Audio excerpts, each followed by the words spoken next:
Good morning. Ngasigi card message hapita yeng minerasi ko.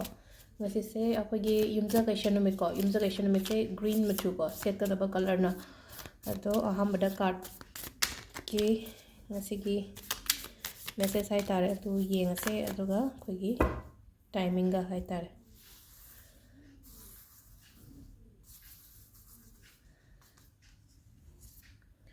One,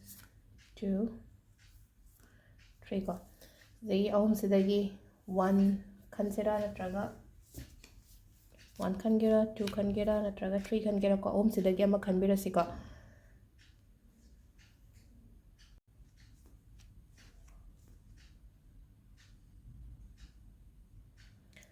Sida lere ko card ahum se ahamba khanba ko ahanba khanba ngai gi oina haragadi one khanba ngai se hai tare ko one khanba ngai se haidi aseng bagi di haidi mingonda kaida hai tare ko mingonda haidi ngasi gi oina harakoni na haidi donate kumbadi tawbiyo aduga haidi angamba khara khatang tawbiyo ba hena hai tare ko Meena लौगे खोटके हाय मतमदा अइंगोंदगी हेंदोकना थोइदोक पाइथोकना पीबदी यादेबा सिदा हाइदि charity तौबियो हायबने मीगी मतेंग पांगबदा हायतारे balance थमगा पांगो खोलो हायतारे को सिदा सेरफला थोलै सेंख हाइदि सेरफला से balance तौनबनिना को हाइदि अइना लेइतबिदा हायतारे को अइना लेइतबिदा हायरगदि कमाइना no हाय कान suppose अइंगोंदा capacity सिदी हाइदि लुपाई लिशिंग यांखै खतंगनेबा मिंगोन अइना पीबा ngambase atara ngasai haidi changa iba miduna haitare ko magi damakta nuaitadana manga pibiyo 10 pibiyo lak manga piyo lak 10 khata haidi mateng pangbiyo khopiyo kaina adumaina lakpa matamda pigano ba haidi balance to biba haitare ko sida ko aigi kaino do hendo oga haitare aina angamba kaino do hendo oga adugi wangmada haidi matengumba tawgono ba aduga mingonda mateng pangbadi phai aduga angamba khitangi oina neba charity haragadi charity se araiba loina thangdo pidena aina angamba khara haitare haidi lupa lishing ama laiba matamda lupa yankhai piba khopa chama piba sije charity neba migi damakta haidi kat piba kopi bai shorta kat pa natraga haidi migi damakta mateng pangba an haidi sida aduzuna haidi mateng pangba sida kari namu khai phage hai ka jeda ko ngasi yumja kai show ibne ko yumja kai se green machu gi ko green machu gi keno wana taba akhoi gi ne ke hani vegetables hai tare ko haidi mana masing asang bagum base ko haidi injang na pi se leiraga mingon da pi bi so yam phaye base so yumja kai shano metida ko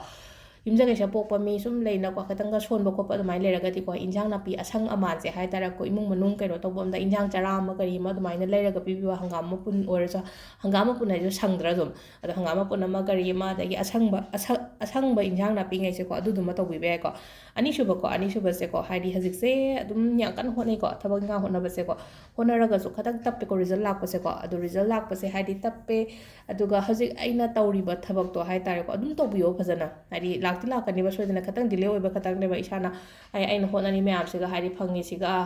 kanwa tawre aduna sai bit yaw da talle da to oge da kaina daina khanbi da ba hai tare ko ahum shuba gi haraga di ahum shuba se haidi ngasi gi oina haraga di पैसा नुसा attract तब ओको पैसा नुसा attract तब relationship फजना लेब खोप नुसीना लेब खोप ओको अहम सुबगीना अदना card की message लेरेको timing अफबसे अयुक्की पुंग 5 minute 94